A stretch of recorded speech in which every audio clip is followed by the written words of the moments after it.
Hello નમસ્કાર વિદ્યાર્થી મિત્રો નમસ્કાર। હું ઓઝા ફાલ્ગુન તમારું ઓઝા ક્લાસીસ ચેનલમાં સ્વાગત કરું છું।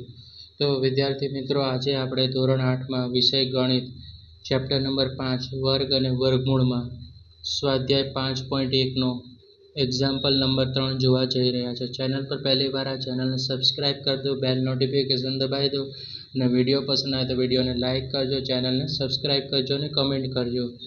તો વિદ્યાર્થી મિત્રો આપણે તમારી દાખલા નંબર 3 જોવા જઈ રહ્યા છે। નીચે આપેલી સંખ્યામાંથી કઈ સંખ્યાનો વર્ગ કરતા મળતી સંખ્યા એકી સંખ્યા હશે। એટલે તમને શું કીધું છે, પહેલા વર્ગ કરવાનો અને પછી તમારે એકી સંખ્યા છે કે નહીં તે તમારે લખવાનું છે, એકી છે કે બેકી। તો વિદ્યાર્થી મિત્રો સવાલ એ થાય કે એકી સંખ્યા કોને કહેવાય?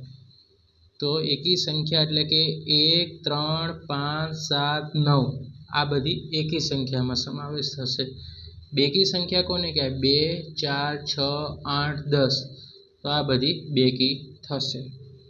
તો પહેલી સંખ્યા છે 431। તો 431 એ કેવી સંખ્યા છે? તો તમારે જોવાનું 431માં છેલ્લો અંક શું છે? 1। તો તમે કોષ્ટકમાં જુઓ 1 કેવી છે? એકી સંખ્યા છે।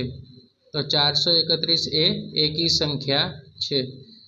પછી લખવાનું માટે 431નો વર્ગ એ કેવી સંખ્યા છે?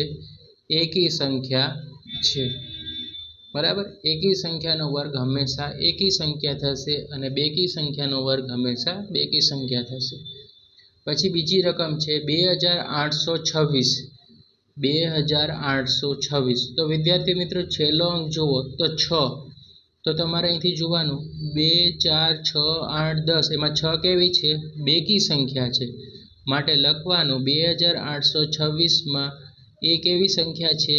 બેકી સંખ્યા છે, માટે 2826 એ બેકી સંખ્યા છે વિદ્યાર્થી મિત્રો। ઓકે, ખબર પડી ગઈ? એકી છે કે નહીં બેકી છે તે આપણે લખવાનું છે, બીજું કાંઈ કરવાનું નથી।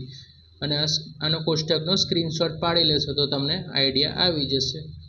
હવે 7779 બરાબર 9 જુઓ, આ 9 દેખાણો 9 છે તો 9 જુઓ તમે કેવો છે? એકી છે કે બેકી? તો તમે કોષ્ટકમાં જોશો તો 9 કેવી સંખ્યા છે?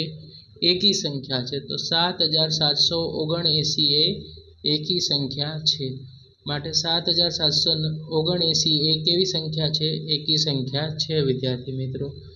હવે જો 82004 તો 4 છે કેવી સંખ્યા ધરાવે છે વિદ્યાર્થી મિત્રો?